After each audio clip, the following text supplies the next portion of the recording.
Good morning. My name is Gene Kim, and I am your MC here at the DevOps Enterprise Summit, Europe Virtual. I am so excited because I think this is some of the best program we've ever put together. So over the next 3 days, we will be bringing you amazing stories of what this community has achieved, which both inspire us and elevate the bar of what we think is possible. So this morning, I'll go over what our goals are, both at the highest levels around our specific programming objectives, and then how we structure this conference to achieve those goals, integrating lessons learned from 14 conferences.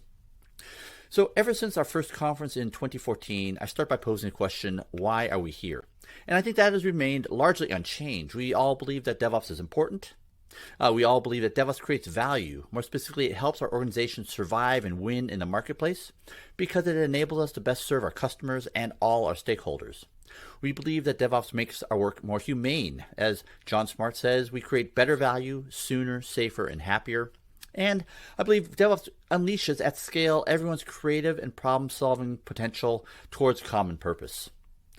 So when we started this conference in 2014, it started off as a conference for horses by horses. In other words, no unicorns allowed. Unicorns as defined by the tech giants, Facebook, Apple, Amazon, Netflix, Google, Microsoft.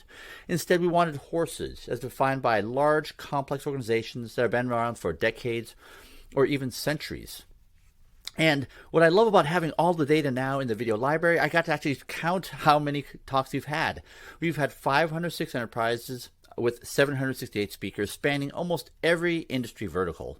And this should be no surprise because increasingly every endeavor is a software endeavor, whether it's banking, insurance, airlines, automotive, defense, entertainment, media, semiconductors, sportswear, and so forth. So as the years go by, we do notice certain changes. We see that we have more senior people presenting. So I was able to pull all the data and pull the titles. So we have more senior leaders presenting, but it's not just leaders as defined by how many people reporting to them. We have more senior individual contributors presenting. But one of the things I find most exciting is that we have technology leaders co-presenting with their business counterparts, people with profit and loss responsibilities, who are willing to co-present with their technology leaders, not just acknowledge them, but saying that all my goals, dreams, hopes, and aspirations hinge upon my technology leadership counterpart to make all this so. We've had CISOs, we've had audit directors, CEOs, and even CFOs.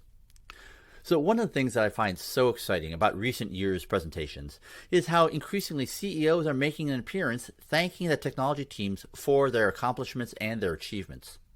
So this started off in 2020 with American Airlines, when CIO and EVP Maya Liebman, co-presenting with our longtime friend Ross Clanton, interviewed their CEO Doug Parker.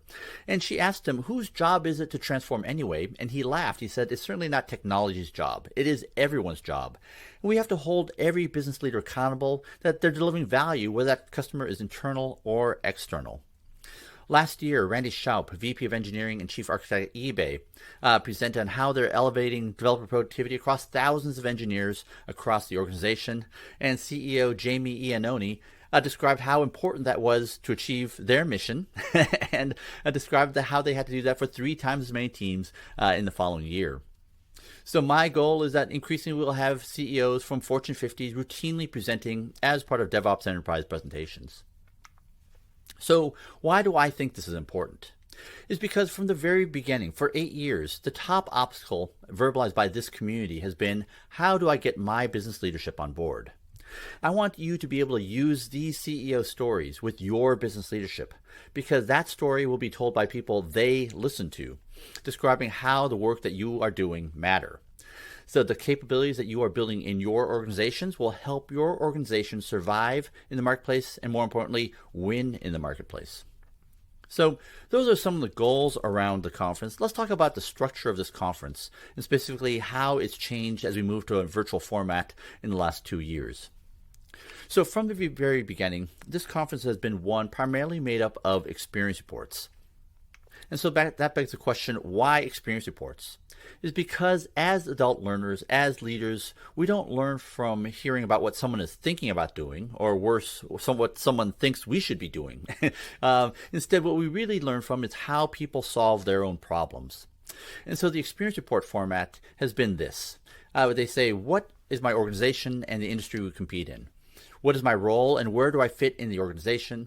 What is the business problem that we set out to solve? Here's where we started and why. Here's what we did, including tools and techniques so they could be replicated. Here's the outcomes that resulted, and here are the challenges that still remain.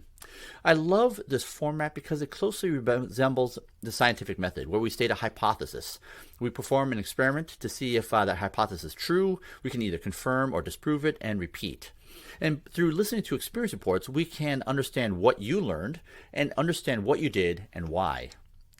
So I am so excited about this year's experience reports. We have a huge representation from financial services and insurance. We have ASB, Morgan Stanley, Nationwide Building Society, Nationwide Insurance. We have an amazing presentation from Digital Healthcare Wales, UK HMRC, Schlumberger, TUI Group, Virgin Media O2, and Vodafone. So those, in fact, this year we had the highest percentage of talks that came in through the call for presenters, which is so exciting to me because these experience reports come from the community. So those are the experience reports. Let's talk about the second type of talk, the expert talks. These are where we invite subject matter experts to teach us things that we think are important to get from here to there. And I am so proud that over the years, we've had some of the best experts with PhDs, the best in their domain, teaching us what we need to know, whether it's Dr. Nicole Forsgren talking about developer productivity and software productivity, Dr. Steven Spear talking about learning organizations, Dr. Christina Maslach, Dr. Andre Martin, Dr. Dave Almeida talking about workplace engagement and worker burnout. We've had Dr. Richard Cook and Dr. Sidney Decker teach us about safety engineering, and Dr. McKirsten teaching us about architecture and developer productivity. But this conference is so much more than